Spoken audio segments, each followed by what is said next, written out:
Happy award season, everybody. It has been such a wonderful and eventful year with great content and great memories and great moments.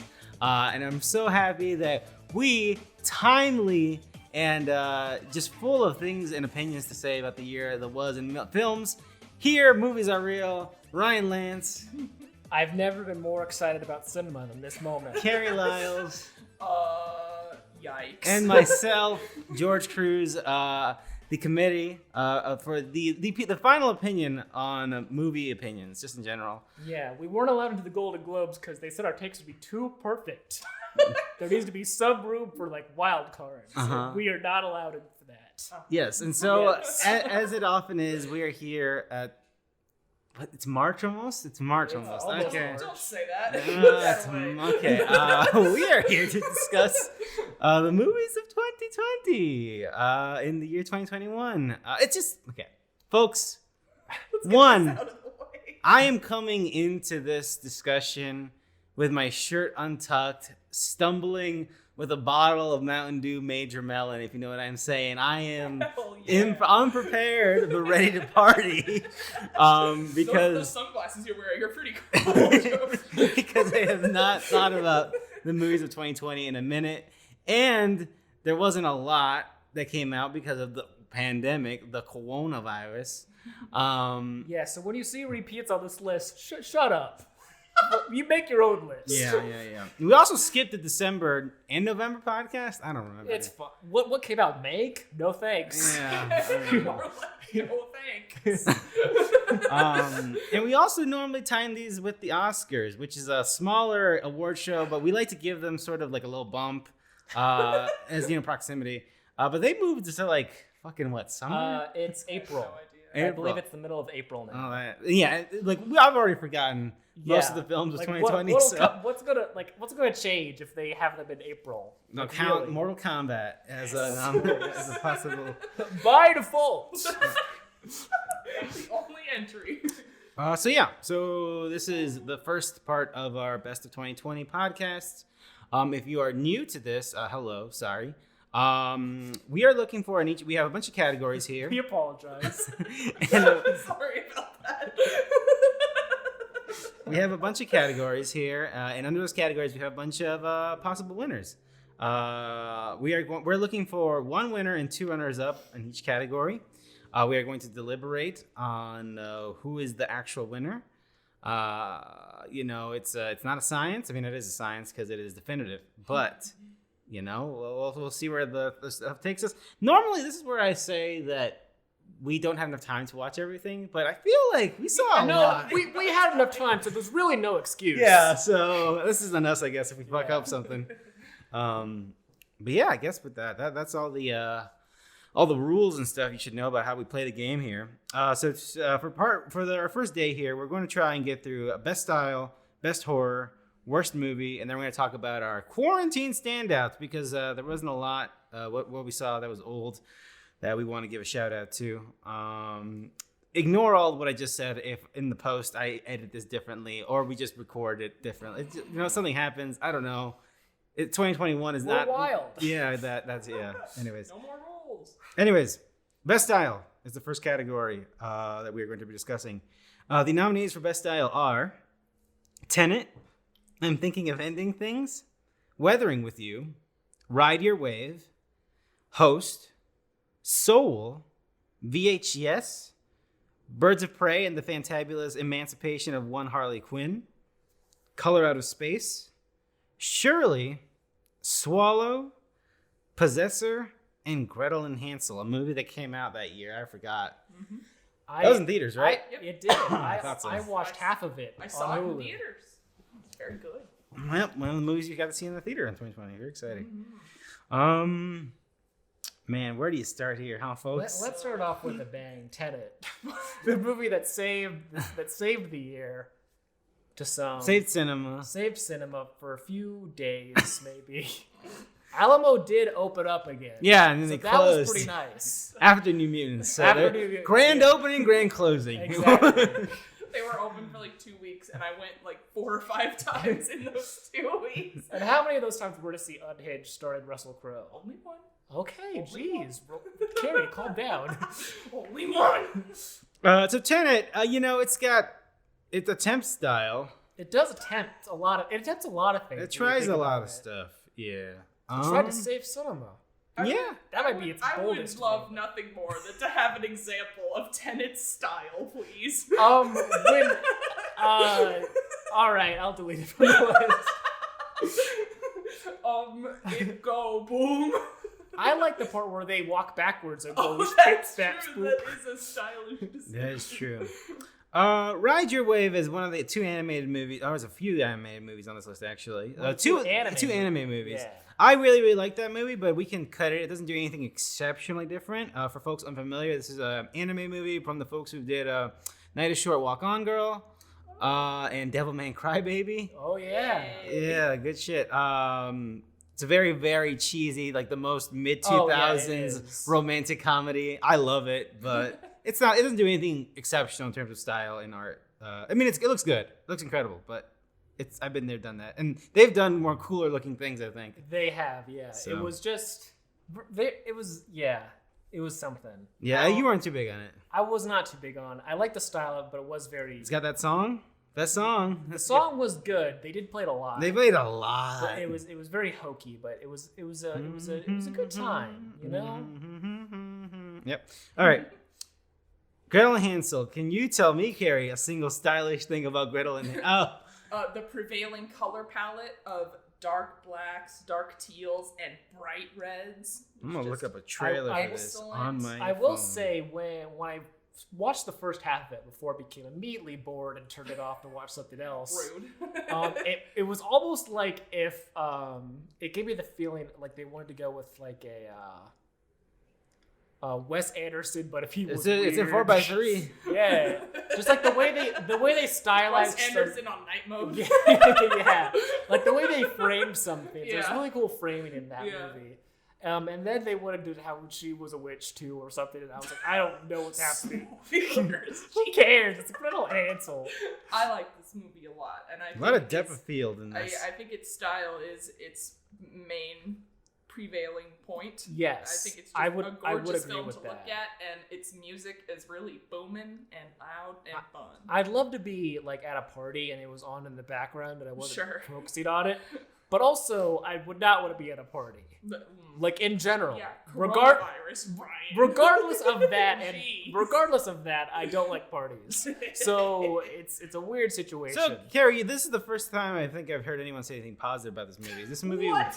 worth watching? Well, I've only heard middling to mediocre. Oh, Middling to I mediocre. mean, if you, the thing I liked the most about it was its visual style. So if you're not immediately floored by the visual looks pretty style, good. I would say you could probably skip Skip it. it? I think it's fun and decently dark and interesting, but it is kind of rambling, A lot of a little triangle. boring, but I like it a lot.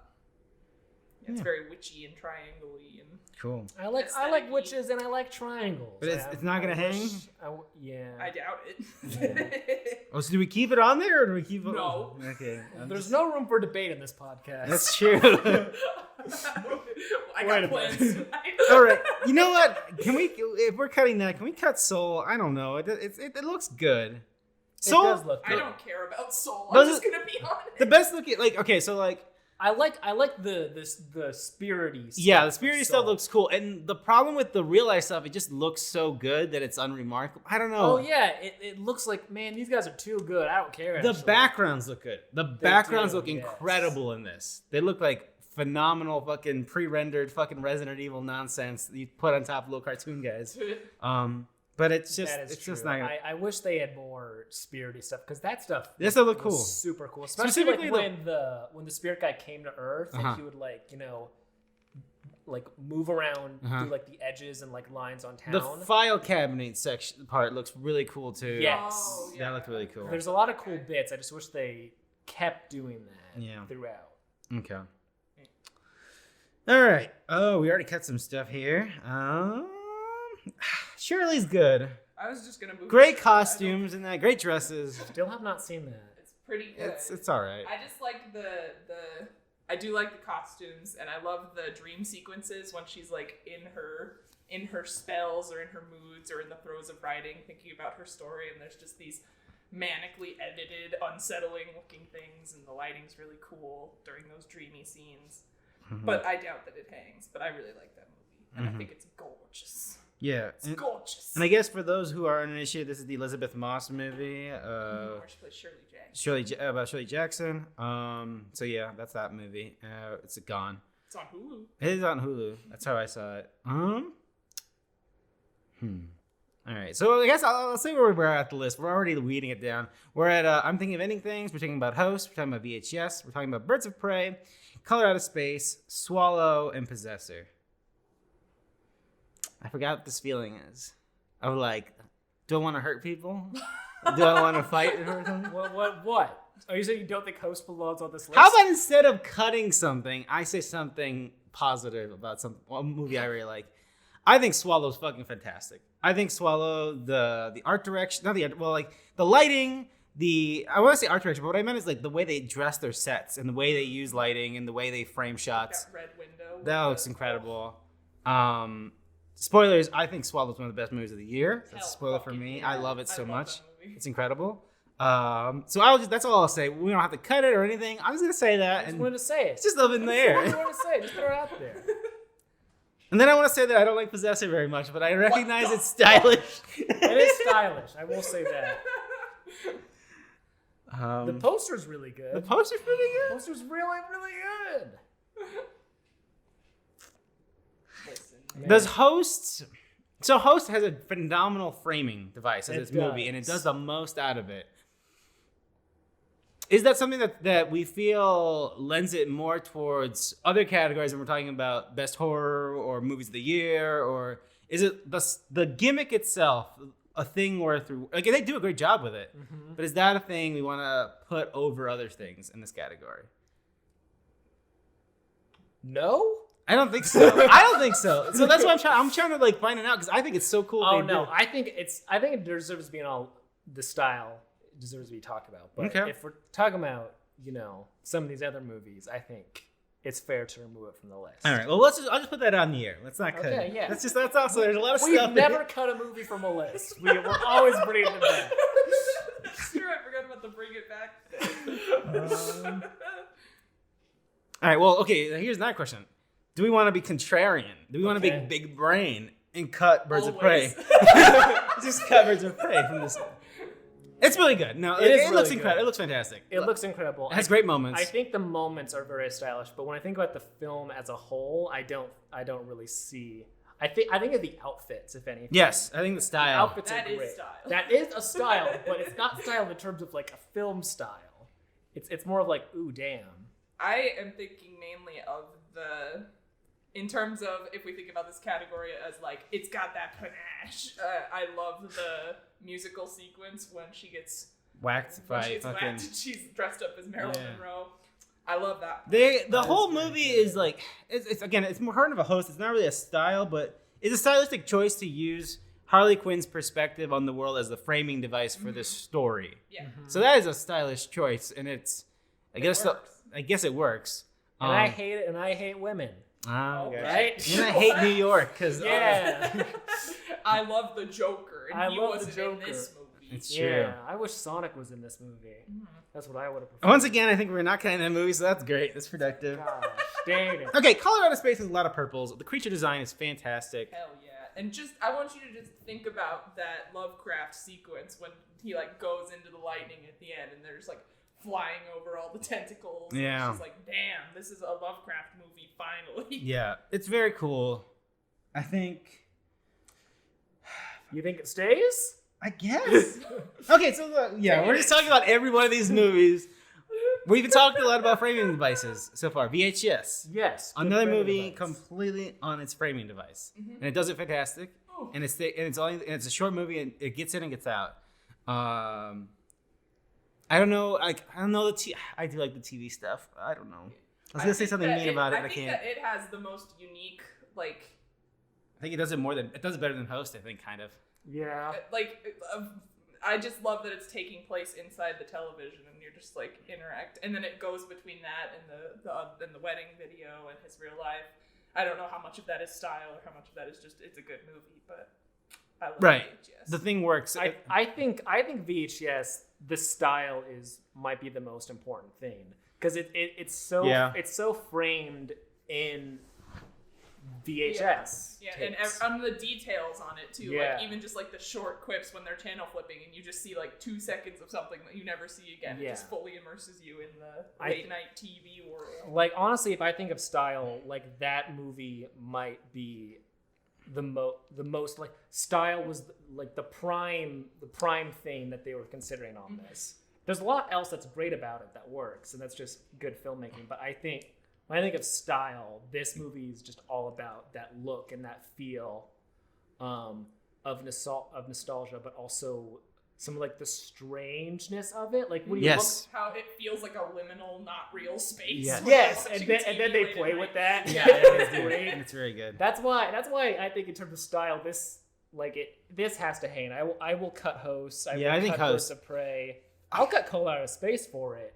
Okay, cool. I think Host can go only because when we're talking about VHS, like Host is a movie. Again, it's not reworking like the wheel or anything because there have been plenty of bad movies with this framework. Yeah, it just takes that framework and think of specifically. Yeah, and it just takes that framework and makes a great movie. They just made a good movie. And maybe they could have done more if the runtime was longer, but the 60 minutes, like that feels good. The constraints, like it is like lean as fuck of a movie, and also the 60 minutes thing, that's part of the bit. That was part of the bit. Yeah, it's great. And it's fantastic. It's fantastic. And when it happens, you're like, fuck yes. Of course, that's what happens. I forgot how much I like that movie. It's a good movie. Great. So yeah, that's gone. It's been cut. It's been cut. All right, guys. As usual, I feel like the last 2 years of this podcast has had George be on the, I'm not going to say bullied. I'm not going to say maybe backed into a corner, but let's say differencing of opinions. But even so, I don't know if the style of I'm Thinking of Ending Things it has great moments. I love a lot of the set pieces in it, but I don't know. Do you guys feel strongly about it in this category? Yeah. I in general always struggle with this category because I'm just like I love this movie, but it's so nebulous, this category. I don't. And also, because I think style morphs into best vibes, which is not necessarily because like the energy of a movie can be vibes of Thinking of Ending Things are awful. Yeah, sure, but I think I'm Thinking of Ending Things hangs because it just successfully conveys pure nightmare the entire time. It's nightmare, and it's also just like I feel so cold whenever I watch it. It's a very cold movie. Whether it's like they're in the car or they're in the house, you just feel this, the way that this movie has romanticized driving in the snow for me. So I'll just be driving in the snow at night, and the snow's like coming at the windshield in my headlights, and you'll be like, and I'm like, no! Oh my god, this is just like I'm Thinking of Ending Things, and then I crash my car and I die. All right, okay, so that stays. I hate bullying you, George, and I know we No, do it's it fine. every year, I just this category. I don't see it. I just don't. But okay, we'll keep on going. We'll see where it takes us. So right now I'm looking at Possessor and Color Out of Space. And I think it's not fair that I guess me and Ryan don't feel strongly about Possessor. Well, I love Possessor, and I think that it has a really clear concept of what it's going for in terms of its style. It's like an otherworldly 2008, but I think it can go. That's fine. I really vibe with its style, and I think it's fantastic. I think it could have done more, is what I think about its style. I think it could have gone further into, like, brains exploding. I think it doesn't help the marketing. Chaos. Doesn't help for it, right? Because it's all like Possessor uncut Cronenberg. Yeah, this is the film those liberals don't want you to see or whatever. So that's not on it though. It does some really intense gore stuff, but it doesn't do it in a campy way. No. It does it in a very self-serious way. Yes. So I think if you're wanting that, that's not really, that for the. It's very like, whoa, look at this! Didn't you just like fucking die in the theater watching this? And you're like, hell yeah! Yeah, but not from the movie. Cut to me laughing. But yeah. It's okay. So Birds of Prey, long ass title has fucked me up, but it looks like we need to cut 2 from here, right? Yes. Okay. No, we'll need to. Yeah, we'll need to cut 2. Yeah, because fucking long ass title. I will cut. I would cut Birds of Prey if I'm looking at this list. Really? Yes. Because I again feel like it has moments, but the stylization isn't consistent throughout. It's just like, this is the new bit, and that's occasionally like really cool when each sequence feels like it has its own energy. But when you're not following Harley, it just feels like a movie. Okay. When you're in I think the also, I don't know. perspectives. I feel good about that also in terms of the passion in this room for these movies on this list. I think Birds of Prey. I don't know, unless Carrie feels I other. really like Birds of I like Prey, it but too. Yeah, like it's near probably the top the of my list. best like modern DC movie Oh, they've easily. ever had. Yeah. This is What's it against Aquaman, which is just the most fun well, movie in of that all case- time? in that case, Birds of Prey loses. But no, I love Birds of Prey. And in terms of DC, I think the only other one that I like genuinely like is Shazam. Yeah, it's a good one. I saw that actually. It's Shazam's fun. It's pretty good. It's almost like when they make movies fun and not super Yeah. and not like Aquaman. Batman says fuck. Then The it's Joker is Jesus. Oh my! That was just a picture of Jared Leto. That wasn't a Joker. That was just Jared Leto doing his thing. This is a separate tangent. I can't wait till we watch that movie, Carrie. Do you Oh, think he's fuck gonna wear me. his that when he came to the Met Gala dressed as Jesus? Do you think he's gonna wear that in the movie? They just took footage from that Met Gala and put it in the Do you movie. think he's gonna have a Joker head that he carries around with him like he did at the Met no. Gala? Oh my- Please. I really should have seen Color Out of Space before these conversations. Because I remember feeling incredibly. It's high as fuck on my letterbox list. I have not seen Swallow, so for me it's between Ending Things, VHS, and Color Out of Space. So I will let you guys decide on Swallow. I think- does that stay? For me personally, and I don't like thinking of anything that much in terms of like cinematic movie ass style. Swallow is the number one for me on this list, but that's just me. I don't know. I think if I were to break it down right now, my number one on this list is VHS. Yours is Swallow, and I'm assuming Ryan's is I'm Thinking of Ending Things. Yeah. So then I think, we by that should logic, cut Color Out of Color Space can leave. Oh, Yeah, I agree. That's a shame. I love that movie. They do it. They but- do what they did so well. And, They did. Well, it's not even just like the style, but like just what they did with the story, the way they did like with the overall tone. the overall It's great. tone. It's so good.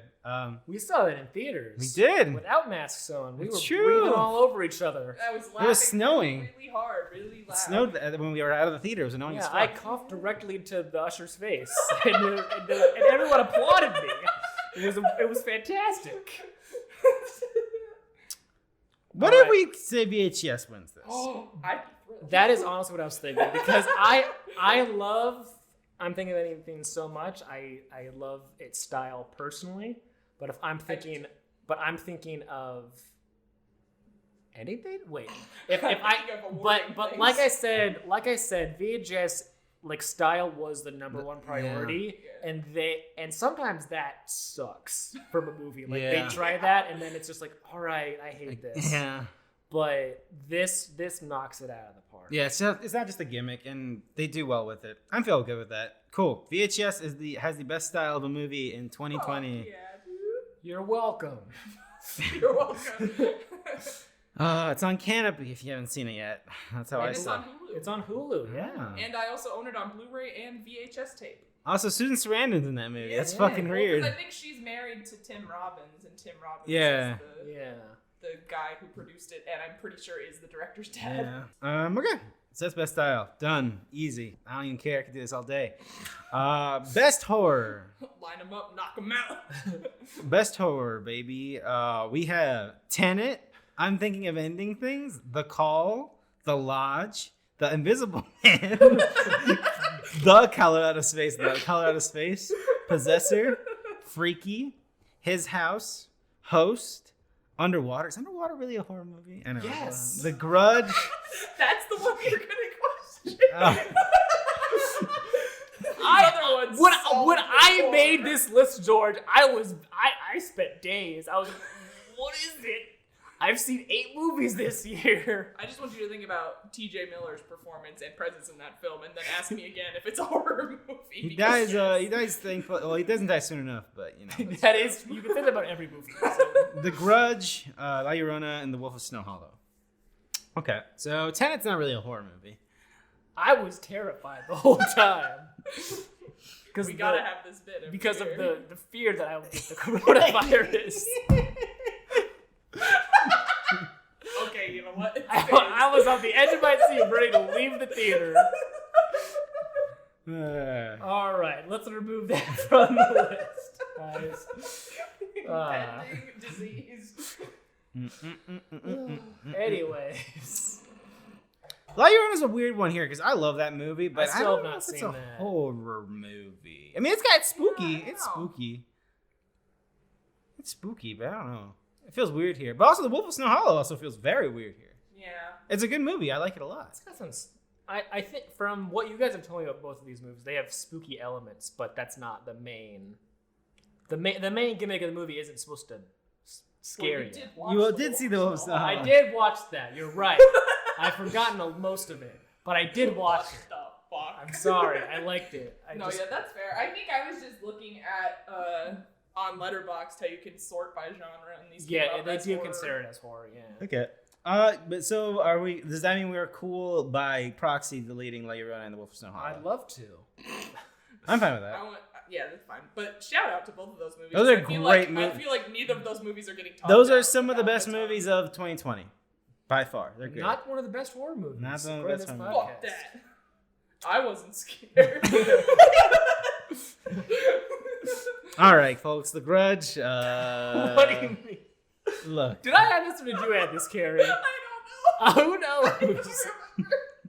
Wait, what Grudge are we talking about? Two What Grudge if movies. no one added it? Oh no! I'm at the edge of my seat just thinking about this. John, we're gonna look at the edits on the People Talks history and be like, John Cho added. No! My God. Anyways, yes, I'm talking about John Cho's The Grudge. All right, not the Netflix original series, The No. Grudge. That was wild. That was one of the weirdest things I've ever seen. That was a weird night. I watched that in bed on my phone. I marathoned it for some reason, even though the TV was readily available. I don't know why I did that. That's so funny. I don't know. I've done that before too. It's like it's time. I never watched Netflix on my phone. I don't know what was possessing me You that were night. too scared to watch it on the TV because then it would be too scary. Too Maybe. All right, The Grudge is gone. Oh, damn it. All right. I have that on Blu-ray if anyone ever wants to read Great. it. Oh, please. I'm thinking if anything, this is an existential sort of horror. Yeah, I think about it, and then I think about my life, and then I'm terrified. Yeah. Yeah. I don't know if it Yeah, fits when in I this saw list. that on the list, I was unsure if I If you'd felt call, that it was a horror film. I think it has spooky elements to That's it. true. It's very nightmarish and unsettling. I showed this to our friend Zoe, and she was unsettled the whole time. Mm-hmm. The part that freaked her out, she grabbed me. Mm-hmm.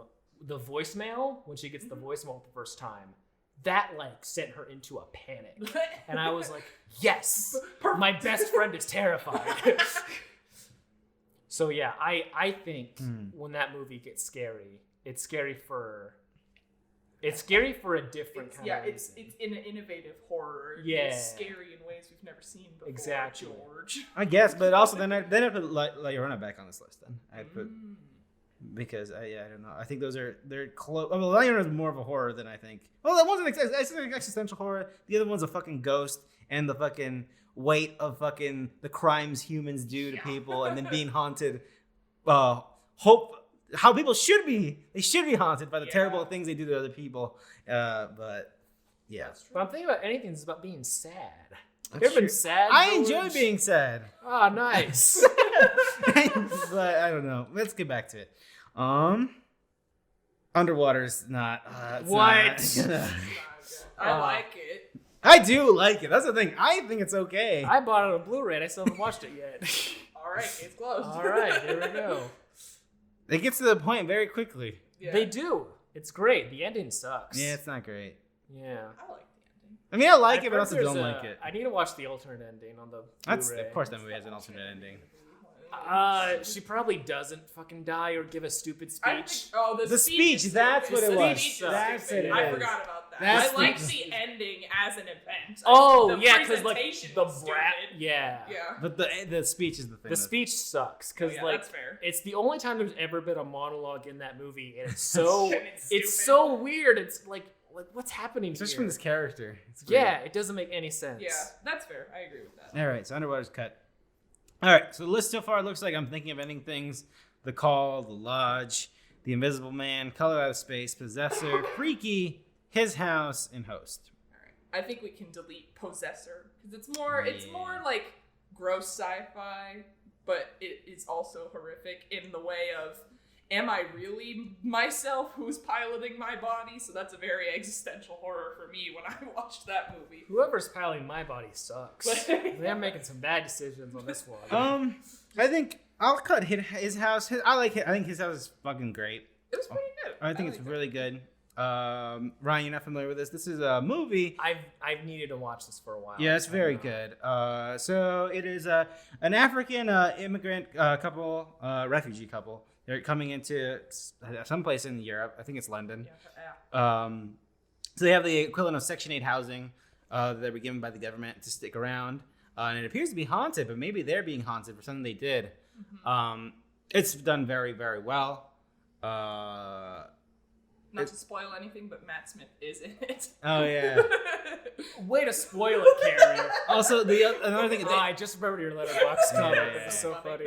There are actual ghosts in this movie, but again, it's more of a like the real monster's humanity again, and the Yeah, decisions we very make, that. and it's really well done. But we can cut it. I don't think it's gonna. Yeah, I don't feel that strongly about it. It's a great movie. It's again one of the best movies of 2020. Not a lot, but it's one of the best. It's fantastic. Freaky. I like Freaky.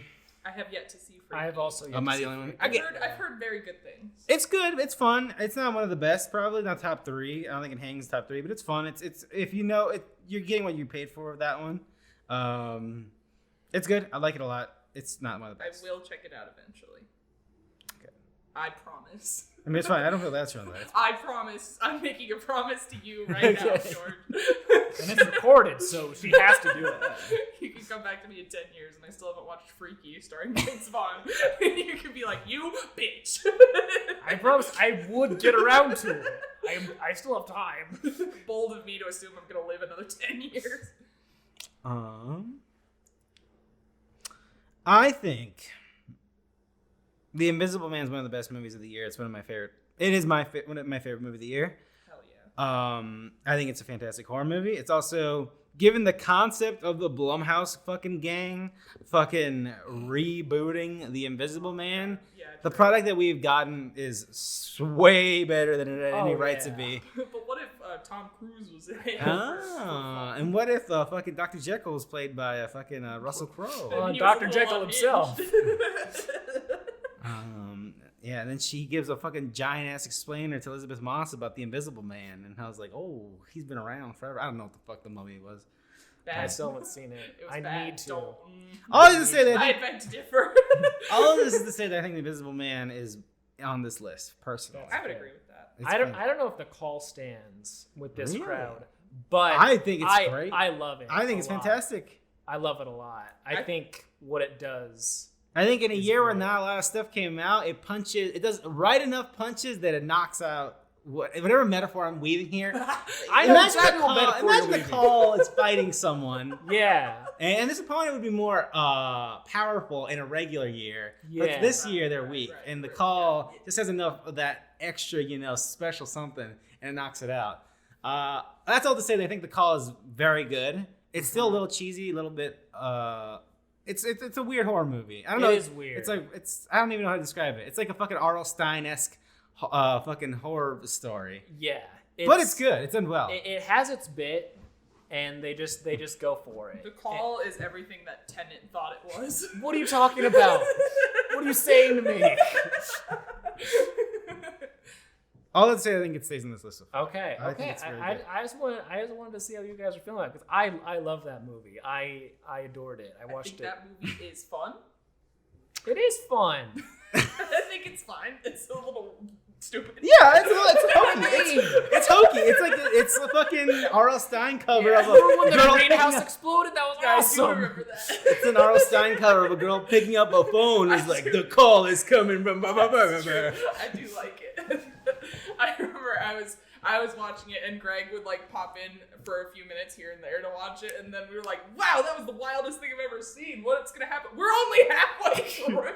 That's true, yeah. The Lodge. I've seen this movie twice, and I like it, but... I need to watch this again. I tell you what, when I first saw this in a movie theater, which we did see, and I forgot my wallet. I was going to make that point as well. I was saying this movie was so strong that you were apprehensive about re-entering the vibes of the Which is also how I felt about Goodnight Mommy, to be fair. I felt very the same after it. That director, man. Yeah, he makes... They're just good at what they do. Yeah. So the thing I was going to say, I missed I must have went to the bathroom or something at a crucial point where they give out the whole movie. Where like the thing you think is because I thought I was like I was in my head like just like, oh, maybe they're doing it, maybe they're not. But that scene pretty much like, this is what's happening. I didn't notice that the first time that I saw it. It's a very small thing, so you can miss it and be like, I don't fucking know. I have no idea what you guys are talking about. There's a section where I've seen it once and I love that movie a lot. It's one of my favorites of the year, but I have no idea what you're referring to. And I don't know. I guess all I'm saying is I don't know how to feel about it on this list. I don't. I like it a lot. I think it's great. I would just like to take a shout out again to the moment before the movie where I shared a story about how I watched the Michael Keaton movie Jack Frost at my parents' house. And my mom was convinced that someone would have sex with Michael Keaton's Snowman Man. And I told that story to you guys. And then at one point in the movie, they show Jack Frost. And we laughed, but also the people behind us also laughed because they heard my story. And that was... And you know what? I think that makes this the best movie of the year alone. It's such a good moment when I'm able to make someone laugh like before and during a movie. Just like the feeling of that just resonated with them, so it stayed throughout. What inspired this anecdote? Because we love stories about Brian's mom experiencing films. Was it because it was maybe, cold? They were probably, snow? Alamo would do like thematic things beforehand. They were showing a bunch of cold horror movies. I think they actually showed a scene from Jack Frost, and we were like, why are they showing Jack Frost? Hey guys, I have a funny anecdote for you and I guess everyone else in the room. And little did we know, they showed Jack Frost for a very specific reason, because it was on screen for 2 seconds. Man. I forgot Good stuff. About that. As I remember the Jack Frost moment in the movie, but I forgot that you had told the story, and that's what made it funnier. Folks. Oh, fuck. I still don't know, but I'm thinking of ending things on this list here. Well, if you want to cut it, I'll cut it. That's my favorite movie of the year. Same. And I don't think of it as a horror movie at all. Man. When I think of it, I only feel horror. Some people would also put Swallow in a horror movie, but I don't think that's true. That movie's much more horrifying than I'm thinking of ending things. If I'm framing it. But it's horrifying. Well, I will not lie that the surface reason why it's horrifying did horrify me. But there's an existential horror in there. That's what I'm talking about also, and that's why I would not consider it a horror movie. True. Anyways, do we think Host matches the vibes of the rest of these movies? Because I like Host a lot, but it doesn't scare me. It's more of a fun time. You know what I mean? I just have a lot of respect for Host. It's very well done, man. I would prefer it over The Lodge if I'm going to. What the fuck? I like both these movies a lot. But The Lodge is the thing of The Lodge is. Does it bum you out? Watch. It's a long watch. It is. It feels like for eternity. Yeah, you can watch Host twice. Probably 3 times. I've seen The Lodge twice. The thing is, it's a good night, mommy. Come on, man. Yeah, but it's cold. It's true. It's cold. Repent. It's cold. Sin. Remember the first scene in the movie where I was just mentioning that. It's great. I like The Lodge. It's a great movie. I think it's in my top 10. I was trying to give Host the credit it deserves because They did it on such How dare you? a shoestring and everything, and they knocked it out of the park. Where fucking Universal Pictures and Blumhouse, with all their power and might, and fucking maybe Logan Paul, maybe not Logan Paul, can't make a fucking anything. They made Fantasy Island, George. Oh, that's true. Another 2020 film that's not on this list. It's That you saw in the theater. It's on I did one of not these see that lists. in Oh, the you theater. didn't? I rented it at home. What's up? I don't know. Okay. Great.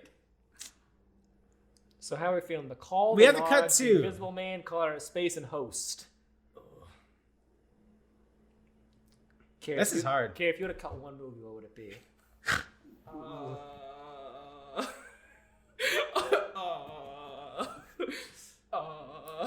I don't know. I mean, me personally, it would probably be The Call, but That's fine. but I don't know. If it makes Carrie. What are happy- your three, Carrie? I'm not ready to give up on the call. Oh, okay. My three would probably be the three in the middle: Lodge, Invisible Man, and Color Out of Space. But I really should sing Color Out of Space again. I love Color Out of Space, but I don't know if it hangs in terms of passion. My three are the trilogy of The Call, The Lodge, and The Invisible Man. To be completely honest with you. I kind of feel that way too. Yeah. Well, we took out Host though. Well, Host is still here. Oh no, But you're in- saying in if the we hit, did yeah. the Yeah. buzz. And you know This is how hard. are you guys feeling? I love cutting movies from. I think the lists. problem is also I saw The Call recently and I really liked it. It's very good. When I saw Color Out of Space a while ago, and I haven't thought about it since. That was January. We saw a lot of stuff in January. Was it January? Yeah. It was that. Yeah, I think you're right. Yeah, it was January. We I saw a lot watched of. Color Out of Space like 5 times. Nice. Maybe I should watch that again. Yeah, it's a Shudder thing, right? Yeah. Well, I also bought it on Blu-ray. Oh I bought my 2 God. Blu-rays.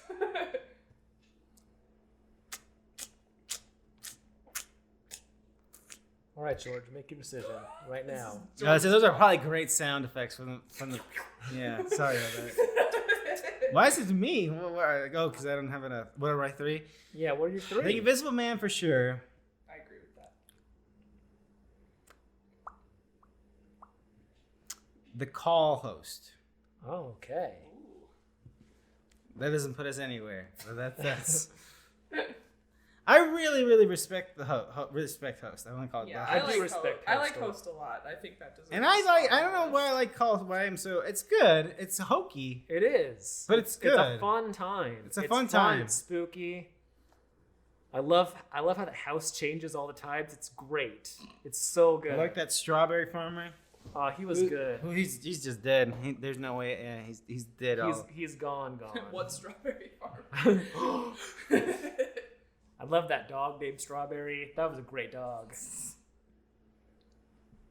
Yeah, I guess my problem with The Call is it just didn't stay with me at all. Like, I watched it and then I was like, that was a thing. I didn't care about it very much.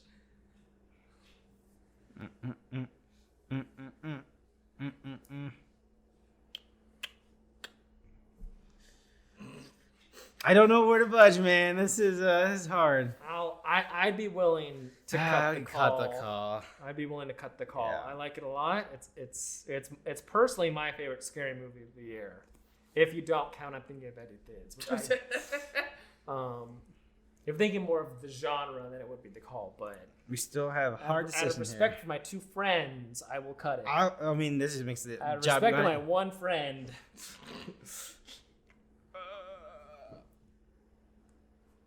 What if we just gave it to the Invisible Man and didn't cut anything else? No, That's not how this works. that's the coward's way out. Oh man, you're right.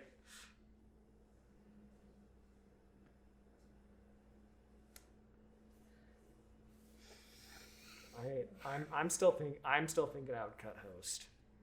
If the Lodge, Invisible Man, Connor Space, and Host, I'd cut Host. I mean, I like The Lodge more than the rest of the movies on the list, but also I really, really enjoy the Host as an overall, like in context of everything. I like Host, especially for the year. Strong.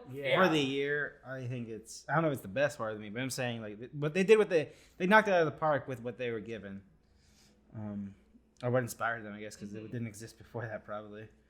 I think we should cut the Lodge. All right, I agree with that. Okay.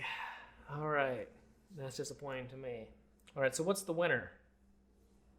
Host? I don't know. I think the Invisible Man is the. I think it's fantastic. I feel like the that's Invisible probably Man. It's the the Invisible shared- Man. the shared I tried to dance around with like maybe Host now. It's the Invisible Man. It's great. Invisible Man's very good. Fantastic. And I'm not saying The Lodge is bad. The Lodge was my probably, if I'm thinking traditional It's good. horror movies, that was my favorite. I of the like it year. a lot. But I'm glad we in were able to terms see it in of the this movie theater. category- I'm really glad we were able to see it in the movie theater because that is very much a movie theater ass movie. In terms of me as a responsible show owner wanting to give a platform to new blossoming creators. Hey, we gave Best Style to VHYes. We've done our part. Oh, we don't I see. need to help the Joe Schmo anymore. All right. All right, so the winner is the Invisible Man. Runner-ups is Color Out of Space and Host. Yay. Good job. Are y'all feeling good to just keep going here? You know? Let's keep going. Okay. Worst movie of 2020.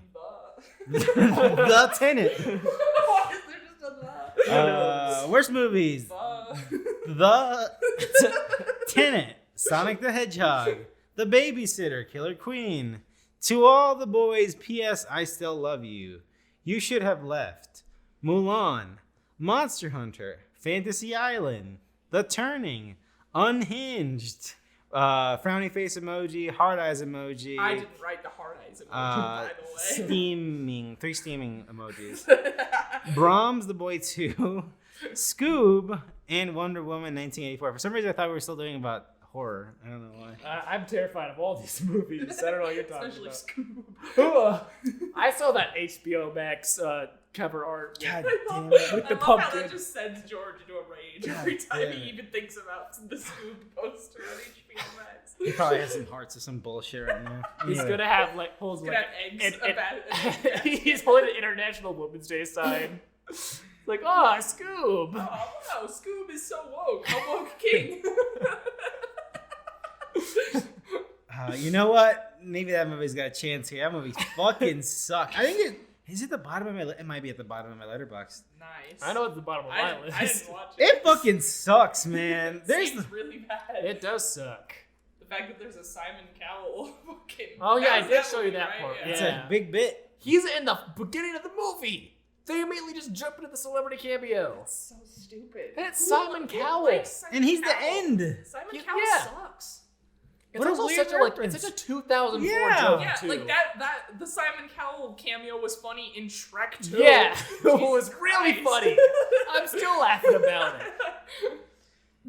Scoob is also like it's about Scooby Doo in the game, but it's also not No. about them Yeah. at all. No. It's about Blue Falcon. Who the hell cares about? Well, I don't know Blue who Falcon? thought that was a good idea for a setup Yeah, for a that movie, seems man. stupid. Like it's like it feels like the first time anybody ever attempted to make a Scooby-Doo live action movie. It's not even a live action, but you know when like they tried like the Mario Brothers movie, like they try Yeah. to take the thing but kind of mess with it to make it into a movie for everybody, and it appeases nobody in the process. And I don't know why you did that with Scooby-Doo. Why'd you do this? Yeah, because like the appeal of Scooby Doo is like, for me, was always like, you know, your first mystery scary thing.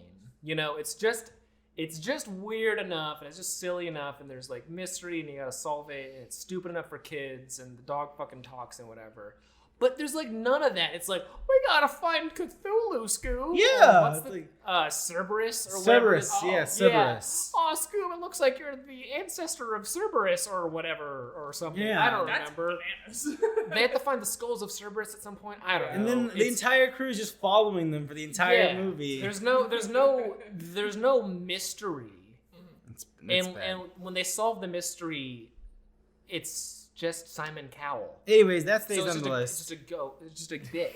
Look, Tenet is not great. I don't know if it's one of the worst movies of the year. I hated it. You bought it on 4K Blu-ray. I did. I paid $35 for it. And I hate that. I hate it. I hate how That I is did that. hate-worthy. I don't know why you did that. Another moment of watching a movie with our friend Zoe. She despised this every moment. Every time anyone said anything, she was like, "That's the stupidest thing I've ever heard." It was great. All right, I will cut Tenet because you guys won't. You're shut so up about brave. it. I know. Mulan sucks. I still haven't I seen didn't it. see it. It's I avoided it. bad. It doesn't need to be on this list, but it's just impressive how much they made. Just a Heard nothing but movie. horrible things Just a about it. nothing As someone who movie. hasn't seen original Mulan, I don't know if I should watch the new one It's all right. first and then. Oh. Just so you can appreciate it. maybe? Yeah. I don't You can know. do that if you want to. It also doesn't help that We the could. actress was like posting about like the fucking yeah. So it just didn't make any sense to me in general. So. Do you feel better about how it was a $30 rental on? I mean, Oh, I didn't do forgot that. about I didn't do that. that. So Ooh. Yeah. that was that. They're doing that again with Raya Raya. and the Last Dragon. So I think it's going to be only $20. Oh. But yeah, they're trying again, which I don't get. I guess they got just They enough gotta make suckers money. to make Yeah, money. they probably They made gotta a ton make of money. off of it. Yeah, Mulan's bad, but we can cut it. What? Why the hell would you spend $30 to rent a movie that you know for a fact is going to be on that service in a few months? For Because you're free? scared about life, I guess. I don't know. Yeah, I have no idea. Or But, you're like, just, you you're know a it fucking sucks. desperate Disney adult who needs the content. But I like have no you idea. know, it will not be better than the original. That's what I pisses don't know me why you're off. trying to convince Oh, me. fuck. It just pisses me off I so just much. forgot something we didn't talk about in Best Salad. I just want to say it right now. Black is King. Speaking of Disney Plus, Beyonce fucking music movie that is sort of an adaptation of The Lion King, and probably the only reason that she did The Lion King in the first place. It's fantastic. It's incredible. It looks beautiful. It's fantastic. It's stylish. One of the stylish movies I've seen this year. It wouldn't have made the list. Black is King is fantastic. Okay, that's all I got to say about that. Anyways, I'm less mad about Mulan. I'm just more mad about the people who spent money on it. Just because it's so. It's like if it's in theaters, then like that's like an event. You go there with the kids and your friends, whatever. But Well, that's 30 the justification that people have too. If they have like a shitload of kids and they have to go to the theater, then it costs more than that to I go guess to the theater it's and just get snacks. for I everyone just and I shit. just don't understand. also, but I think it's just boring if you're a kid. This movie is so Yeah. uninteresting. No, Yeah. I don't think any of these Disney live action remakes are for children. Like No, they're no. for Oh, yeah. They're banking for in on children. people. Just kidding. There are 4 people like this movie was made for me, and it's like shut up. Yeah. You're the reason No. why movies suck now. Anyways, Okay, it's gone. Carrie, you want me to remove Unhinged so Yeah, because badly. it's not one of the worst movies of the year. That movie's fantastic. I hated it.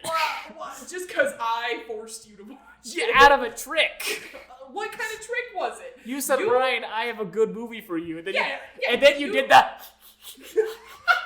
Well, because you were showing me a movie that was a surprise, which was that baby movie. It was And funny. I was like, yeah, that movie was funny. So I showed you a funny movie. That movie was rated PG, and there's That's incest. crazy. There's incest. It was rated PG. That's awesome. Watch The Baby on Amazon Prime. There's incest and it's rated PG. It's the wildest thing I've ever That seen. movie was great. I know. And so you're welcome that I also showed you a great movie that Yeah, I love. I will say, Carrie, the conversations we had during the movie were See? great. Were interesting. Yeah, see. So for that, I'll remove all the steam-faced emojis Thank you. and all Because the I was heart. pissed that this I was know. on this I list. can't, please. I know. I know. I was about to get a little unhinged on the show today. Who the fuck saw Ryan? Did you see To All the Boys? P.S. I Still Love You. I have seen all of the To All the Boys movies so far because I hate myself so much. It's time to stop. I look. Well, they're done making the movie. Yes. Oh, okay, cool. It was a trilogy of books, Oh, and they've adopted all of them. And I've already seen articles about like, here's how To All the Boys 4 can finally end the story. Shut up! They're bad movies. Anyways, I'm talking about the middle one. The middle one is objectively the worst one, I will say. I think even people who liked the first one were incredibly disappointed. Oh yeah, by no. this. And like the first one, like it's fine. I think It's not exceptional. I think it's just like a cute enough Netflix movie that has like a person of color as a lead, and that's very refreshing. Sure. And that's cool. And I think I love Lana Condor. She's super cool. I hate Noah Centineo. I despise him. if I could beat someone to death, Oh my god. it probably wouldn't be him because that's not super justified. But I would think about it very, very critically. If I knew that someone was gonna get beat to death and I could stop it if I wanted to, I wouldn't if it was him. Yeah. Anyways, his lawyers are writing all of this down. To All the Boys Gets to Love You it's just such a nonsense movie. It's also so contrived because like the first one is like she has all these love letters she wrote, but like there's two that never like they weren't resolved in that movie, and like one of the boys that got a letter like shows up randomly and he's like, huh, and he's like sexy. And like she's like, oh, I don't know if I should go to this guy who's like super nice and like volunteers at like an old folks home, and like we shared a lot of interests. And Noah Centineo just like plays football. I don't know which is the better one. Like it's trying to be that New Moon thing of like, you know, the female protagonist has to choose between two like idealized guys. Sure. Because one is clearly better for her, and yet she doesn't choose that person. And also it's a very frustrating scene where like they volunteer at old folks home, and the old folks like they like the two and they want the two to be together, Lana Condor and the new guy. So they set up a dance for just them inside the old folks home that they're volunteering at, and there's a ball there for some reason. It's super weird and it doesn't make any sense. This movie sucks ass. Anyways, I'll cut it because you guys haven't seen it. No, I haven't seen any. I wasn't big on the first one. I was pretty disappointed. I was pretty disappointed. They by are the not first one. interested. The only reason I watched the third one is because I had to finish it, and it also sucked. It's not. I'll tell you what, I saw 13 going on 30 again in 2020, Nice. and I recommend that yeah. movie That movie's instead. great. That movie's fantastic. It's great. Good stuff. Anyways, Kara, I believe you're the only one who's seen The Turning That movie on this list. bad. It's just Blair Manor, right? wait, we talked about The Turning last year, didn't we? It was January, I think. Yeah, it was January. I don't remember. It was Maybe we- January. I think because we recorded January after we recorded. Yeah. That's what Yeah, it was. we did 2 episodes in one night. That's what it was. Gotcha. Yeah, Anyways, this that mo- movie yeah, sucks. it's based- Steven Spielberg's produced The Turning. It's based on the same source material as Bly Manor. That's why I kind of want to watch this to see how they make it worse. Oh, it's wild. There's some parts that it would probably be worth watching.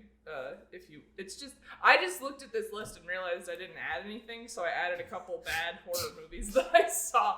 I don't feel super like at the time I was like that's really really bad, but I don't really care about it anymore. It's just one of those stupid horror movies that has no ending and it's just frustrating and weird. Well, let's and, cut and it. It's got fucking Finn Wolfhard being weird. Yeah. It does have Finn Wolfhard. and I being like weird. Finn Wolfhard. I do like I Finn do Wolfhard. too, but he's in so many bad things. That's I know, true. it sucks. It's weird.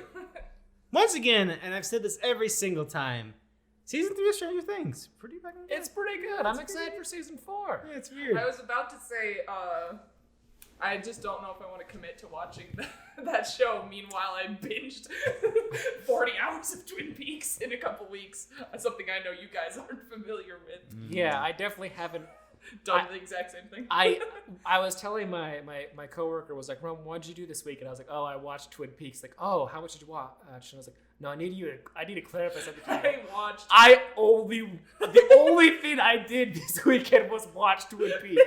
I don't even think, oh, you watched a lot of Twin Peaks. No, the only thing I did was watch Twin Peaks. Yes. As Anyways, it should be. anyways, that frankly. show's fine. Yeah, it's just like. Anyways. I guess in the vein of The Turning, Brahms the Boy 2, I remember us being excited at the concept of this movie coming out. Well, because I remember being thrilled because I remember hearing whisperings like, Oh, yeah, The it Boy was- 2 is gonna come out sometime, and there was never a date. But then It was another like weird horror movie that the sequel was filmed in secret. For some reason, because people were like, we need to shadow drop this bad boy. But yeah, no, this movie sucks ass. It's really bad, and it's stupid too. Because I know you two will both remember. Did you see The Boy? I did not go with you when you saw it. Okay, there's a part where he gets smashed. The doll gets smashed, and then it's revealed that it's like, oh, it's not the doll, it's this other thing. And so then in this movie, it's the doll's just back, and it just feels so. But now it's actually the doll. Yeah, now the doll is the thing for no reason. It's interesting. so stupid because it's like they find it buried on the. It's this family moving into like a small house on the property of the big house where the first boy takes place, and they find the doll buried in the woods, and the son starts acting weird. And it's like the Bye Bye Man in a way that they like find this string of horrible events, and they're all tied to this doll, and it's like, whoa, what's with the doll? And then there's, I shit you not, at the end of the movie, they're all in the basement, and there's the groundskeeper is there, and he's like in on it somehow. It's played by the dad from The Witch, so that was funny. Nice. But he's there, and there's this whole thing happening, and then the room explodes. I can't remember why or how. I think there was some sort of stove situation. But the face of the doll gets broken. And there's a little meatball man alien demon inside the doll. And I was like, that's not what this movie's supposed to be. This 100% sounds like they want to make a sequel to The Boy. That's exactly and they had a script for a different doll movie, and they just maybe. And they just kind of made it. This is them doing that probably to bank on franchise potential for The Boy. Because they're like, he can come back as another demon. It's so stupid. That sounds amazing. Very stupid. Like, if you want to watch just the scene of the doll breaking and the little meatball man being like, that's great. Okay. That 2 minutes is fantastic, but the rest of it is But the hour and a half to get there is tough. Very stupid and bad. All right, but do you want to cut it? I mean, probably. I know. It's so stupid, but it's probably not the... Well, here's the thing. Sonic the Hedgehog is not going to make this list. I despise this movie so much. What? Mostly about like what society has turned it into. Oh, it's the biggest movie of the year. Yeah, and I hate that. I hate how people... Why do people think this movie's good? It's not good. It's not even a Sonic but movie. It's not horrible. No. I hate it. Okay. It's horrible. Take it back. That's what it's not a Sonic It's also movie. literally the last movie it's essentially just- that people saw. It's just a movie. It's such a lazy attempt to make a Sonic movie. They just look, Sonic found out now he's on Earth and his best friend's a stupid fucking cop. We don't like cops in 2021 That's anymore. true. I don't care. I don't care. What about I don't care how non-political the movie is that glamorizes the police. Shut the fuck up. I know you hate Birds of Prey, all right? We're talking about Sonic. No, because with this movie launched the same week as Birds of Prey, and people shat on Birds of Prey because it was a politicized movie about women, and Sonic is apolitical and fun for everyone. It sucks. It sucks, and it is political because everything's political. You can make an argument about anything being political. Because the movies are. It is fucking blatant consumerism, sure. It is blatant consumerism. Zillow, baby. Olive Garden, baby. Oh my god. I'm trying to think of anything moment from this movie, and I can't think of any bits. One of my favorite things I've read about this movie is a person saw this movie. I think this was a Letterboxd review, and there was a bunch of teenagers in front of them, and they said that the kids didn't like react all throughout the movie. No laughs, no anything. But when Tails showed up, they cheered.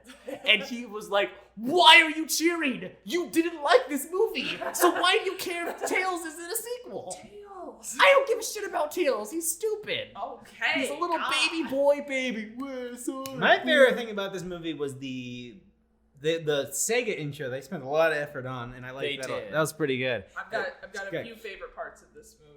Jim Carrey's performance was funny. Oh yeah, he's in this. The Sonic part was hilarious. Oh yeah. The part where Jim Carrey says, "Look what came out of my egg sack." That was great. I think that alone exempts it from this. Also, how Jim Carrey's Dr. Eggman says he's done like some fucking war crimes or whatever the hell.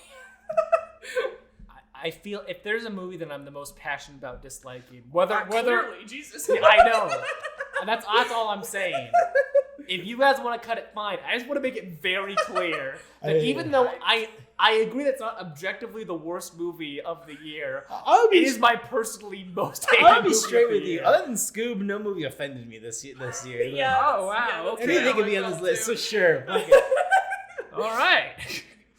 I think Ryan is the most hate-filled of this group. What do you So mean? I think he should be the ringleader of this I'm 98 pounds of hate over here.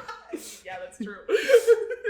Well, I guess, I assume Babysitter's on this list as well. And this is the worst movie. If I'm thinking objectively, this is the worst movie. It makes no sense. It sucks. Ryan, I'm just happy that you found something to be passionate about. I know. This year. I'm sorry. No, please don't Listen, apologize. One of my favorite Letterboxd moments is when I did a review of The Babysitter.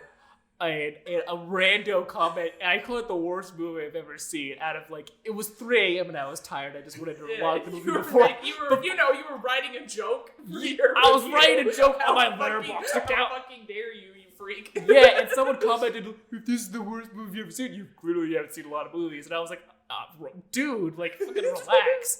So I had to watch the sequel to it because McGee's back, baby, and it's worse. Now this is the worst movie of the year. It's just nonsense. It's tonally all over the place. The leads are teenagers and they sexualize them in like weird fucking ways. There's like this sequence where like they have to have sex and there's this like weird montage of like phallic imagery of like rockets going off and like it's disgusting. And like, what am I supposed to be laughing my asshole off over here? What? And also, another fun thing is the babysitter in the original movie was Samara Weaving from Ready or Not fame. Clearly, she was too busy to be in this movie because she only shows up at the very end, and she very, very obviously filmed it on a different day by herself in front of a green screen. Yeah. The way it's set up is like it cuts to her by herself in the middle of a field of, yep, I agree with what you just said over there. It sucks. It's offensive in like the way that like it detracts from the value of film as a genre. I despise it so much. Anyways. So I think we can cut that. Yeah, it doesn't deserve to be on this list. Also, the only reason it's called Killer Queen is because they played the Queen song Killer Queen one time in the movie. There's no context to why it's called that. They just wanted to put a Queen song in the movie because a Queen movie came out last year and it's popular again. Fuck off, McGee. You know what? If I was in a room with you and Neo Centotaro, I'd kill you both. I'll be honest. I'd use his body to beat you to death. Anyways. Hell yeah, co-signed. I didn't see either of those movies that Ryan just got really mad about, but I agree. Anyways. I don't think I like Bella Thorne, that's the only thing I gotta say. No, yeah, I was gonna say, this movie includes Bella Thorne, oh, yeah, so no, that she solidifies that galvanizes its place on this list. So, anyways. What is You Should Have Left? That's it sucks. It sucks. I'm not passionate about it, though. Wait, I'm gonna look this up. What is Kevin this? Bacon? Kevin Bacon, yeah. Kevin Bacon and Amanda Seyfried. Yeah. This is the one where they rent a B&B in like Germany. Who cares? Who cares? Because he's a writer and they want to go to this B&B, and then it's very House of Leaves, and that he has his fucking journal and he's walking around inside the house and things are changing and his wife is being odd, and he's finding random notes written in his journal. Things are fucky and weird. My biggest problem with the whole House of Leaves thing is because it was obviously inspired by House of Leaves. Mm-hmm. Obviously. Still need to finish that book. It's so good. It's so good. I really want to finish it someday. But like in the movie, like he discovers like secret passageways that like go down infinitely, and it's in the third act where he does.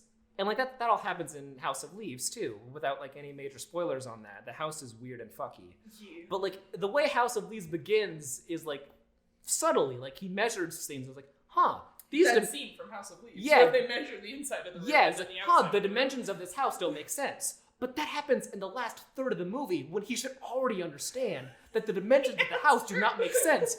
At the end of the movie, he's measuring the walls like, this doesn't make sense. I mean, there was the infinite hallway in the basement, but like now I'm thinking that the dimensions of the house don't make any sense. Why is it there? You could have edited it out and put it in the beginning of the movie and it would still make complete sense in context. That is what I think of that movie pissing me off. That is what pisses me off. I don't think this movie has a place on the worst list. I think there's parts of it that are fine, and like it tries a little harder than some of the other horror movies. It other tries, movies. And it's got some parts that are effective, but I just think overall it was delivered stupidly, and I didn't care. And the twist in air quotes with a question mark at the end, I was like, what does this even mean? What was the twist again? He was like, there was that guy who rented him the house who was like the trucker guy with the hat, but it was him the whole time. I was like, pardon? Okay. I guess. So he's like trapped in this perpetual time loop in this fucking house. Where does he go when he's the trucker then? I don't know. I think you're supposed to assume that it's like all happening in limbo or hell or something. So that's like a swing. That's at least a creative something, but it is. And I also read the book that this was based on. It was not very good. Was the book even more House of Leaves ripoff? No, it was more of a The Shining, the ripoff. Okay. But the book was interesting because the book all took place in the confines of his journal that he was writing. Okay. And I read it on my phone, so I think it would have been. I assume there was some like more creative page layout things that didn't translate well on my phone. Like House of Leaves. Yeah, exactly. Man, what a what? But I don't know.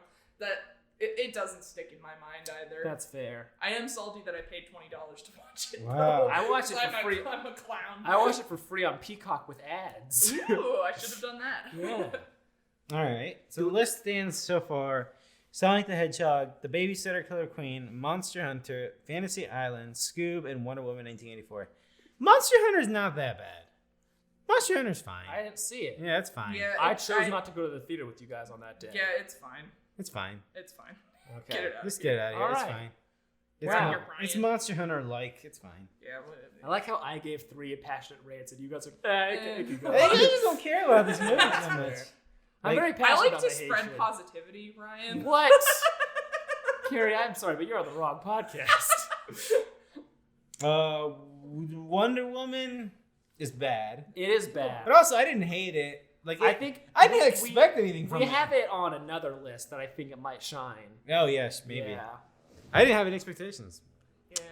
Just kidding. It's good. I just think that I cannot get over the fucking plot point of him just possessing a random person and them continuing to fuck and kiss and all that as if it's fine. Yeah, I'm just like, this is creepy and weird. That's super cool. I love how Wonder Woman is doing this. You know, the feminist icon. She just remained horny for like all those years or Yeah. something. I don't know. She's remained for like over 60 years. Yeah. She's You know been what? For the same guy. And then Wonder Woman being all like, hey, just chill. Everything's fine. Stop wishing that things would be better. Just vibe with your life. Don't strive for things. It's like, ma'am? That was a very weird thing to put out into the world in 2020. And it made the fucking Imagine video that she made make a lot more sense. So I was like, oh, I see. You were inspired by the vibes on set of Wonder Woman when you filmed this. I just love how in the context of like the DC universe as it is now, in the 80s, everyone's wish got granted for a day. Yeah. And the Middle East like went in like a nuclear like Yeah, that was weird. yeah. See, when that happened, I was like, I think I said, I was like, I don't know how this is racist and misinformed, but this feels racist and misinformed. My main thing, putting aside the racism and misinformation of that, is when your movie is 2.5 hours, Oh my I God. don't think you need to add in a sprinkle of Middle Eastern conflict into your movie. Because that is a situation that we've been trying to resolve that for a long time. I don't think you need to just like try to fix it there. If we just drop this in, nobody will notice. It'll be fine. Yeah. Anyway, I like we're able to pause and then That think movie about is it. Crazy. That movie is crazy. Carrie, do you feel strong about Fantasy Island? Not really. That movie does suck though. It's pretty bad, but like, it's wildly weird and kind of like just mean and stupid. Was that Valentine's Day? That sounds like it was I that wanna and say it was Sonic. Probably. Maybe. It came out on digital in May because I watched it. Right, so it definitely came out in theaters first. I remember that Yeah. for sure. I think it was in theaters at the same time as. But Bronx. Carrie, what about the twist ending? Oh, yeah. where Lucy Hale was the villain. Oh all yeah, along. how the whole thing was her fantasy. Yeah, right? even though that doesn't make sense judging by the actions of her character. I'm trying to. I remember it being like very big brain, like what the hell? Yeah. But I can't remember what it was. Like they killed her boyfriend because the building was on fire. Yeah, they were all in They the were all in the same apartment building. Yeah, and they let him die or something, and she was like, Yeah. I'm gonna...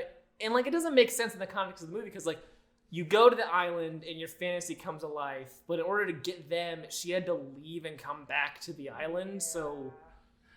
I don't know. Yeah, no, this movie was bad. It's also based on a show, and, like, Yes. they end it to try to be like the show, but, like... I don't know anything about the But show, like, though. but so. like, this is a Blumhouse thing that's marketing towards like people our age who have no idea what the show is. So the ending trying to be so like, remember that show you didn't watch and probably you've never heard of. It's just a weird decision. I don't know what they were going for with that. No, this movie, It sucks. Okay. this movie was Well, weird.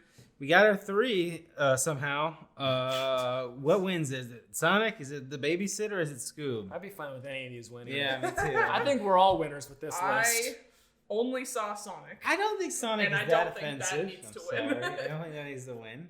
I think it's either with The Babysitter or Scoob. I vote Scoob. If we're talking worst movie, like if you hate it the most, that's valid. I'm not saying Yes. you should, but I don't think that alone makes it the worst movie. No, it being top 3, like that more than justifies my feelings. Perfect. If I had to say what is objectively the worst movie, I would say The Babysitter Killer Queen. Cool. Because there's Great. nothing, I'm good it has nothing of value in both entertainment or just film. Me. It just sucks. It's Seems- like this could have been a Shane Dawson YouTube video in 2006, Yeah. and it probably would have done better. Okay. Congratulations. Well, congratulations, The Babysitter Killer Queen. McG, you did it Congratulations, again. Bella Thorne. Congratulations, Bella Thorne, and being a bad person, I think. Yeah, being stupid. Yeah.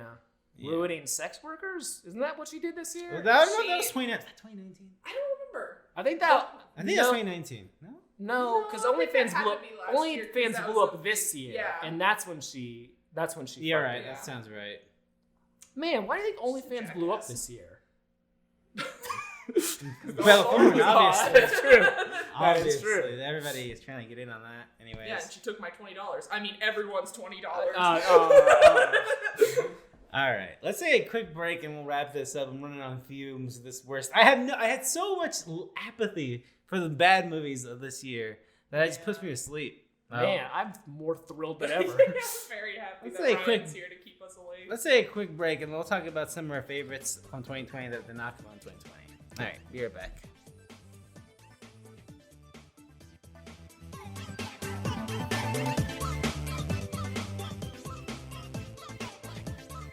All right, we're back. Talking about some old stuff because that's all that has been around, really. And I still haven't seen as much old stuff as I wanted to.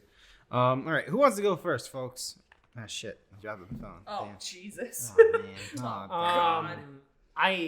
I tried to make a thing during quarantine to try to watch film series I never watched. Nice. We've gone over this on the podcast before, but as examples, I watched all of Harry Potter for the first time. Don't like them.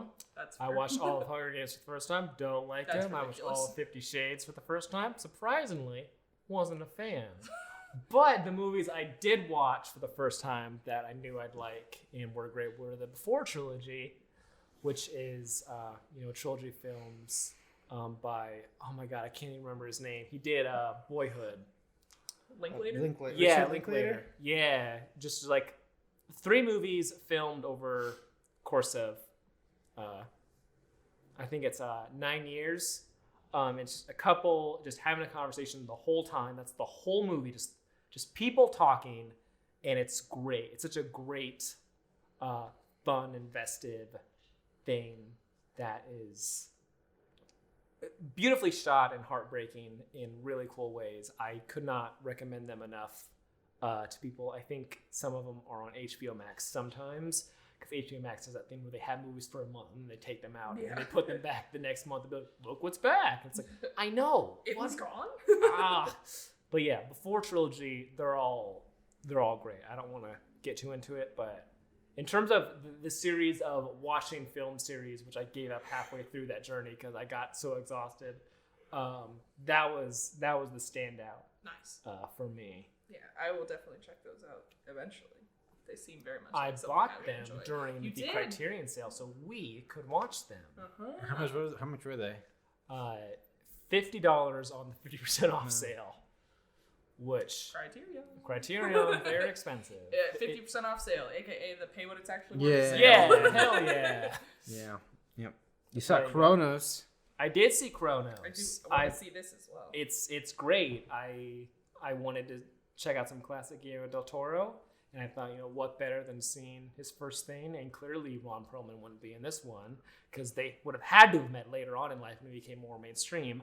But no, Ron Perlman's in it, and it's incredible, and it doesn't make sense, and it's a very interesting take on the vampire mythos because basically this main character finds this little like gem encrusted like beetle thing, and that's what you see on like the poster. It's like over his heart, and like basically like this thing it digs its claws into you, and it like it stains and makes it bleed, but it essentially makes you a vampire in like a very kind of weird way, and the longer it's on you the more vampiric you kind of look.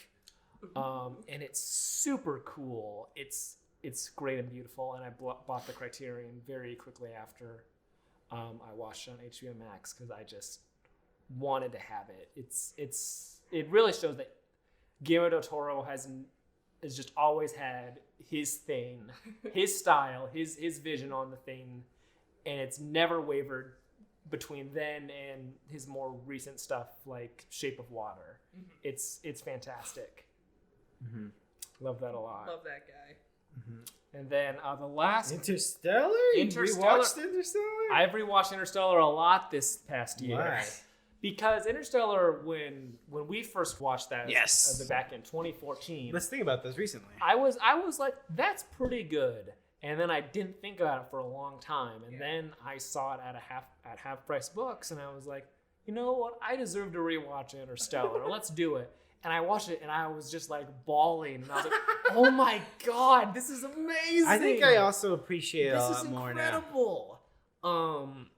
It's so beautiful and great, and I don't know why I was making You fun had of a it for fucking Your Name moment with it that I'd had. I did, yeah. It was fantastic. But I agree. I appreciate that movie a lot. It's so beautiful and cool, and even though it's like 3 hours, it feels like it just goes. It just goes. Like it doesn't. You don't feel the weight of it. You just feel like so in it that just the time just goes by and you're just bawling at the end. I think most Christopher Nolan movies are the movies I can notice more like the IMAX format because that movie specifically is like Jesus Christ, this looks incredible. You really feel it on that one because all the space stuff is like that. So when it like cuts between space stuff and the stuff on Earth, you really feel the distance on that. But yeah, I think it's easily his best movie. Including Tenet. I know. Stop emailing me. I know. But yeah, that the biggest surprise was how much I like Interstellar of the year. Yay! And I now should I own it on watch 4K. Yeah, I need it a looks better very 4K. good. Yeah. I just need a better TV. Yeah. I need a projector. But That's mad money. So That's expensive, mad yes. money, dude. When my Dogecoin hits, you'll be laughing. You'll be laughing. Carrie, what's your list? I watched a little movie called Possession, which was my favorite thing I watched last year, out of everything. You talked about it a lot. I did, and I'm not saying like I'm like, oh, you talked about it a lot. Oh, It's like, shut up, bitch. It's very cool. Well, because it was also a build-up thing, because it's one of those movies It's- that's yeah. impossible to find. Yes, Like, I've I been tried to watch it so legally. It just wasn't anywhere. And it's heralded as this cool club, yeah, like, and it's oh, this so movie. cool. Yeah. And I watched it slightly less than legally the first time, but then, like, 30 minutes into it, I was like, okay, no, yep, I'm fully on board and prepared to spend the $50 on this Blu-ray listing on Depop. And so I have the Blu-ray now, and it's fantastic. And I think we talked about it on the show already. Yes. Yeah, your It's on Blu-ray my looks list very also. good. That It's probably one of my. Blu-ray I want it's it. one of my favorite Yeah. Blu-ray things I've seen. It's so good, and it's so worth it. It's very so if good. you could find a random Depop listing from someone in California, like I did. Yeah, that's also just as a fucking dumbass tech nerd. That is a wildly good conversion. Like it looks insane. Beautiful.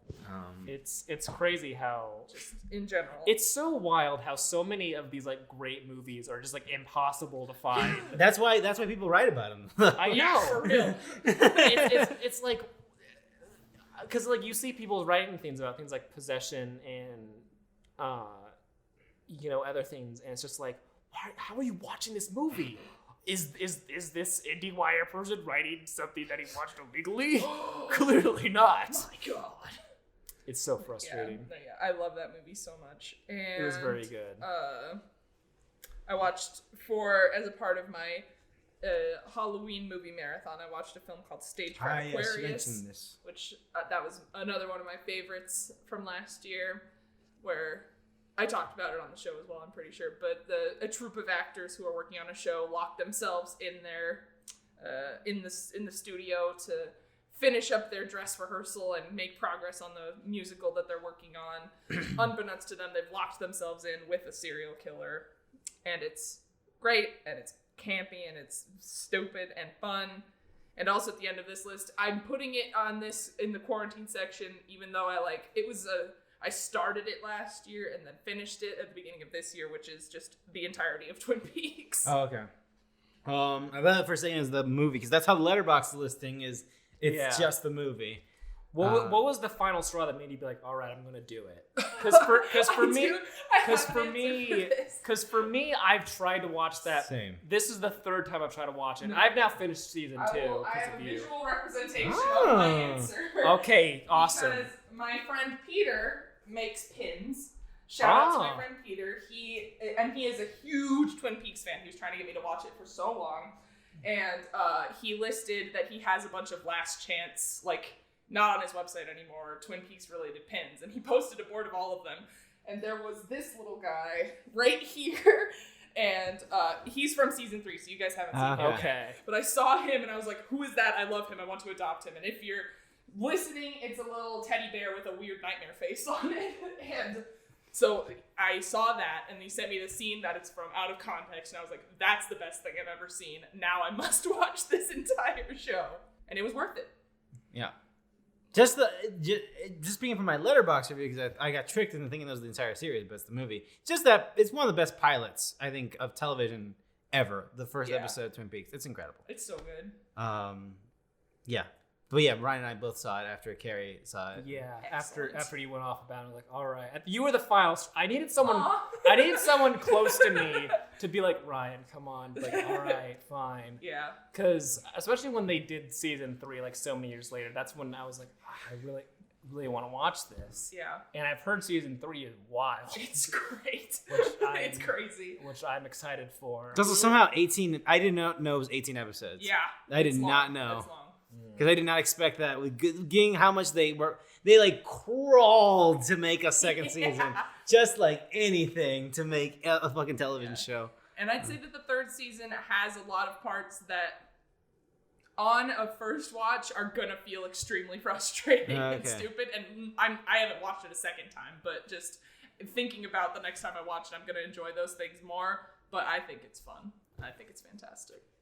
Okay. And the Blu-ray's on the way, so don't worry, we can watch it. Or you can sign up for your 30 days Showtime subscription. Yeah. Did you buy like a box set? I bought. Well, there's one that's like sold out, there's right? There's a box set of all of the seasons, which I heard was just packaged really horribly, so I didn't want that. So I bought a Blu-ray set of just the third season, which is the same that my friend Peter. Are you talking about the Z to A thing? Maybe, I don't know. Okay, that was I've heard about the ZTA one. That might just be the 4K release. I don't know. Maybe. But that one, yeah. But yeah, there's just a package of the return, which is packaged really nicely. And I bought that, so I don't have the first 2 seasons on physical in any way. Because I've seen. I know for a fact you're buying Firewalk with me on Criterion, which is that order today. I feel like is probably a good way to watch that. Because the thing is, like, I feel like the Netflix version is not the best version to watch. There's There's something about it because, like, the 4x. Because I've seen clips at Showtime when they were promoting season 3, and they had widescreen full, like scenes from the television show in better color that were like, I don't know. I don't know. I feel like the best way to watch the original is to find VHS tapes. Also, that I've seen old commercials for it. Like that looks great. Also, Yeah. either one. I don't. It sucks because like I remember as a kid, I would see the VHS collection of Twin Peaks where like it spells out Twin Peaks a lot. I think I had a relative that owned them who are probably long dead, and those VHS tapes are long They're gone. somewhere. But yeah, next time I go to a thrift That's store, awesome. my I goal didn't even is know to that was find a thing. Twin. I will Oh, be on yeah. the lookout for that. Yeah, they like spell Twin Peaks. It's super cool. I don't know if that's just the first season because VHS tapes they hold nothing on them, Yeah. even though the quality's pretty good. Yeah, for each what it episode's is. like an hour. So. Yeah. Anyways, is that all your stuff, Carrie? Yes. Okay. My stuff. My first movie is a very dumb bit, but I finally saw Fast 5. What many people consider to be the best Fast and Furious movie, and I never saw it, even though I like the series a lot. It is fantastic. It's a great action movie. It's the best movie in the series, I think, for sure. When I was a kid and I saw the poster for Fast 5, I thought it was a Fast and the Furious ripoff. That's just a random thing. I was like, what are they doing here? As someone who had never seen the movies before. It's also the name of a candy bar, which also makes me think about that a lot. Anyways, it's very good. We also saw Jennifer's Body together. We saw that for during Halloween. That movie's great. It's great. That movie's fantastic. It's I'm very good. telling you, it's great. I understand why people love it. It has aged like a fine wine. It has aged very well. Mm-hmm. I agree. Also, that Blu-ray looks good. That looks It very looks very good. It's too bad the packaging of your thing was Oh weird. yeah, that weird thing. That's Yeah. fine. That's fine. And then I put Possession here also. Yeah. But I didn't have. Yeah, I went through my letterbox diary and I didn't see a lot of standouts. Oh wait, no, I saw Scanners, but I didn't love it. Oh, well. I like the head exploding, Yeah. but I did not love. Oh Scanners. no, I have not seen. I saw the other one. Videodrome? Yeah, I did see Videodrome. I love Videodrome. Videodrome. Videodrome's I thought it great. was I think alright. Videodrome's better than Scanners. All right, I still need to watch Scanners. I don't know. What else did we see? We saw fucking the number 23. That movie sucks. Hell shit. yeah. Oh my god, I'm changing my answer. Anyways, I get And you showed us all that Tom Cruise movie that you like, the Vanilla Oh, Vanilla Sky Sky! Yeah, I'm glad we watched that. I still love I that love movie. that movie. I still love that movie. Oh, we watched Knowing this year. Oh, no. Ah. I loved all of our random delves. Yeah. Come on. Damn it! Damn it! Can I nominate that for best moment? Him remembering what 9/11 is. We watched Remember Me. Yes, we did. Oh man, that's a great movie. Even knowing the context of that Makes is, it weirder. it's so weird. Oh, I saw Dune. I didn't like Dune. That was a bummer. I I do want want to watch. to watch. Well, Dune now with because- your fucking new knowledge of David Lynch and well, Big and Ed. because Kyle MacLachlan plays the guy. And I- I'm like, I I was- love you now, so I I was- have to invest in your career. I was looking up David Lynch movies last night after I finished season 2 to like see which ones I had. And I was like, oh my god, he was in. That was his first. That was his- first movie it was was Dune. Dune, It's yeah. Like, now I saw I should probably watch. I saw an Dune. interview. He was all like, he was just scared shitless. Yeah, I could imagine if your first movie was Dune and your director's David Lynch. I'd be. But apparently terrified. David Lynch was like, he was the reason he would make it through. I was like, yeah, you got it. Just Oh, do you're it. gonna do fine. You're gonna do fine. Oh, I I'm so hate this ex- movie I'm too, so- actually. I'm so excited for you guys to watch We haven't even season started. 3. We haven't even started filming it yet. No, I fucking hate it. So many good quips of David Lynch in season 3. My favorite is, I won't say any context, but he looks at something and he goes, "What the hell?" Big Ed's in it also. I was trying to look up a specific quote from season 2, and I looked up Twin Peaks What the Hell, and I saw a lot of things of the season 3 of apparently David Lynch's character saying what the hell. And I was What like, the hell? I can't watch this yet.